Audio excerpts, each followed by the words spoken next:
الله الرحمن الرحيم وبه نستعين أما بعد قال الله تبارك وتعالى في القرآن المجيد أعوذ بالله من الشيطان الرجيم بسم الله الرحمن الرحيم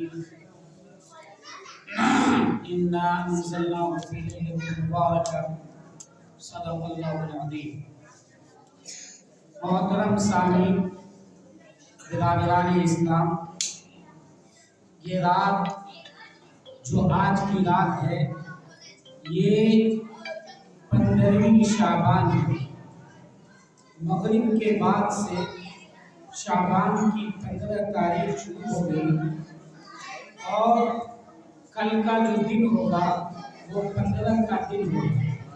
رات پہلے ہوتی ہے، دن بعد میں آیا کرتا ہے، اس لیے ہم اور آپ یہ سمجھیں کہ 15ویں شعبان مغرب بعد سے شروع ہوا اور کل کا جو دن ہوگا وہ 15 کا دن ہوگا۔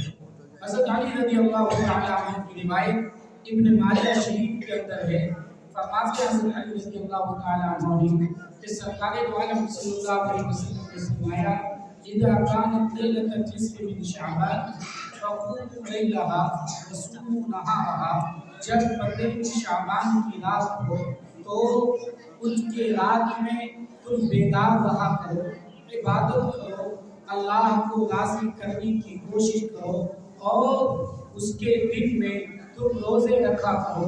اس حدیث پر گرچہ کلام ہے اور اس حدیث کو کمزور کرنے کی کوشش کی گئی ہے، لیکن فضیلت کے سلسلے میں یہ قابل قبول ہے۔ اگر کوئی انسان رات میں جگتا ہے تو ایک روایت یہ بتاتی ہے کہ اگر کوئی آدمی آج کی رات میں عبادت کرتا ہے تو اسے اس شب برات سے لے کر پہلے شب برات جو گزر چکا ہے 1 سال کے بیچ میں جتنے بھی چھوٹے چھوٹے گناہ ہوئے ہوں گے وہ تمام گناہ اس کے معاف کر دیے جائیں گے۔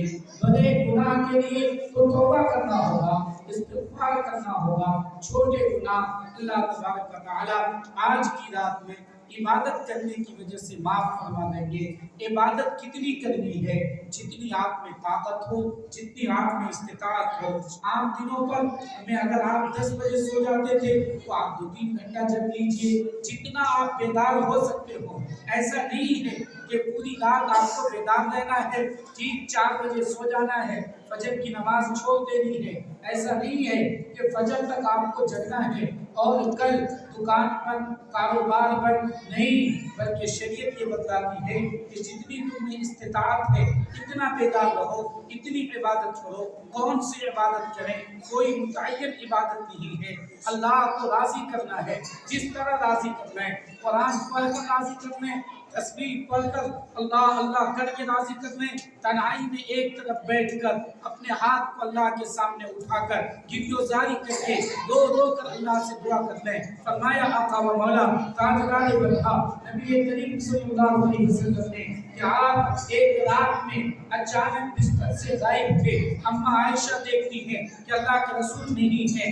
آپ جب واپس تشریف لائے پھر بات چیت گفتگو شریف کے بعد آپ نے فرمایا کہ عائشہ تجھے پتہ نہیں آج کی رات 15ویں شعبان کی رات ہے، آج کی رات اللہ تبارک و تعالی کا جلوہ وہ سمائے دنیا پر ہوتا ہے۔ اللہ اعلان کرتا ہے اللہ میں مستغفر ہے، کوئی معافی طلب کرنے والا کوئی معافی مانگے میں اسے معاف کر دوں گا، ہے کوئی جو اپنے گناہوں پہ رونے والا ہو وہ گناہوں کو روئے میں اس کو معاف کر دوں گا، ہے کوئی روزی کا طلبگار جسے روزی کی ضرورت ہے، جو پریشان حال ہے، تنگ حال ہے، اسے مال کی کمی ہے، وہ محتاج ہے، وہ آئے میرے سامنے مجھ سے مانگے میں اسے دوں گا۔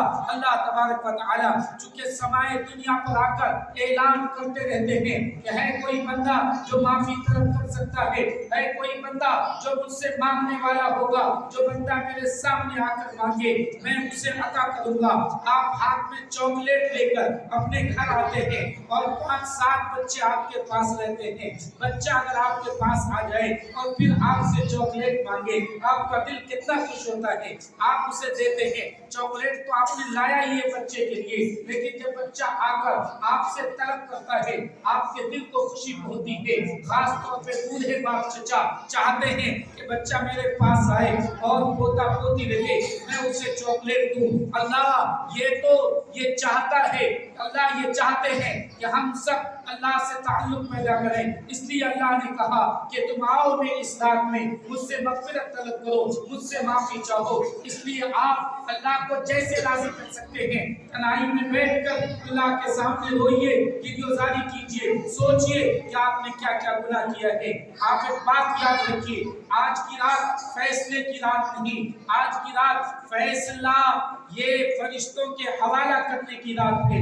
मैं नहीं कहता, कुरान करीम की एक तफसीर के मुताबिक फीहा युफ़रक़ु कुल्लु अम्रिन हकीम का मतलब ये है कि आज की रात में ये कौन इस साल भर में पैदा होगा, कौन इस साल में मरेगा, किसको बजट दी जाएगी, किसको माल कितना मिलेगा, ये तमाम बातें अल्लाह ताला तो फैसला पहले फरमा दिया है, लेकिन फरिश्तों के हवाले किया जाए।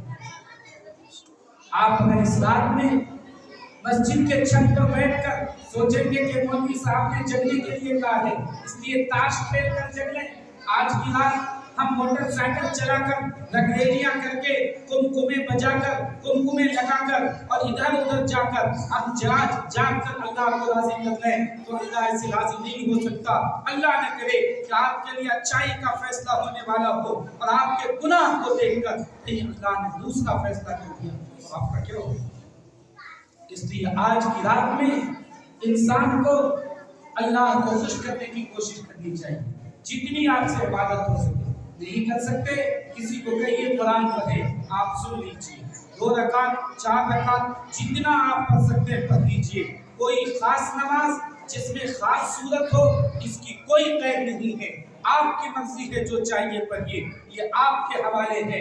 आप अल्लाह को राजी कीजिए। आप चाहिए तो सलातुल तस्बीह पढ़ लीजिए, क्योंकि वो नमाज जरा लंबी होती है, इसलिए सलातुल तस्बीह लोग पढ़ते हैं ताकि देर तक अल्लाह की इबादत कर लें। किसी नमाज में चंद मरतबा कुल हुल्लाह पढ़ना है, इसकी तायीन शरीयत ने नहीं की है, शरीयत में इसकी कोई कैद नहीं है। ये रात हमें यही बतलाती है कि अल्लाह को राजी करने की कोशिश करनी चाहिए, चाहे जितनी आप राजी कर सकें। सरकार दो आलम सल्लल्लाहु अलैहि वसल्लम पूरी जिंदगी में एक बार सिर्फ एक मर्तबा गए थे, कहाँ? कब्रिस्तान में। इसलिए पाबंदी से कब्रिस्तान नहीं जाना है। कभी कभार जिंदगी में अगर आप एक बार भी चले गए तो इससे आपकी सुन्नत अदा हो जाएगी। ये जिंदगी का मामला कि हर साल जाना है और वहाँ खुदकुमे का इंतजाम करना है, वहाँ चराग और रोशनी का इंतजाम करना है, वो तो मजे की बात हो गई। वहाँ जाकर अल्लाह की याद कैसे आएगी, मौत की याद कैसे आएगी? जब तारीकी रहेगी, जब अंधेरा रहेगा। एक जमाना था हमारा बाप चचा, वो टॉर्च लेके जाया करता था, अंधेरा रहता था, अंधेरी रात में आदमी जा रहा है वहाँ, तो फिर उसे जरा मौत भी याद आएगी, कब्र भी याद आएगी, कब्र की अंधेरी, कब्र की तारीकी भी याद आएगी। अब तो पूरा सजा कर रोशनी कर दी जाती है। तो बताइए कि अल्लाह की याद, मौत की याद और मौत की कठिनाइयों की याद कैसे आएगी? इसलिए हमें और आपको जाना चाहिए, लेकिन कभी कभार पाबंदी से नहीं जाना है। कभी चले गए और कभी नहीं गए, इसी पर हमें और आपको अमल करना चाहिए। यही हदीस से साबित है। और इस रात में जो लोग हलवा बनाते हैं, इस रात में जो लोग हलवा बनाते हैं, वो इंतहाई गलत करते हैं। ये खाने की चीज है, जब चाहिए आप तब बना लीजिए, आपको कोई रोकने वाला नहीं। लेकिन इसी दिन हलवा बनेगा और आपके मुर्दे वहां से उठकर आएंगे, खाएंगे, उसे कहाँ फुर्सत है? उसकी रूह अगर नेक है तो ऊपर चली गई आला इल्लीयीन में, वो तो वहाँ मजे ले रही है, वो क्यों यहाँ आएगी ये दुनिया की छोटी मोटी चीज को खाने के लिए? और अगर वो बुरे हैं तो उनकी रूह तो नीचे चली गई है, और सातवीं जमीन के नीचे वहाँ अल्लाह के हिसाबो किताब हो रहा है, उसे कहाँ छुटकारा है? कोई ये हिंदुस्तान का या कोई आपका जेल है कि उससे कोई भी छूट कर निकल जाएगा? नहीं, वो तो अल्लाह का जेल है। दोज़ख तो जहन्नम तो अल्लाह का तो जेल है, वहाँ से कैसे कोई निकल सकता है? इसलिए कोई रूह नहीं आती है, कोई मुर्दे नहीं आते हैं। यही शैतान किस्म के जो जिन्नात रहते हैं, वही कभी कभार किसी के बदन पे आते हैं और नाम ऐसे आदमी का लेते हैं कि जो उनके करीबी रिश्तेदार जिन्नात हो, धोखा देते हैं लोगों को परेशान करने के लिए। हकीकत में कोई जिन्नात, कोई रूह आपका भाई, आपका बाप, आपका चचा जो इंतकाल कर गया वो नहीं आता है दुनिया में, बल्कि उसकी रूह की शक्ल इख्तियार करके यही जिन्नात आता है जो शैतान किस्म का होता है, जो लोगों को भटकाना चाहता है, जो लोगों को बहकाना चाहता है, वही यहाँ आया करता है। इसलिए हम और आप इन रातों में अगर हलवा खास तौर पे बनाते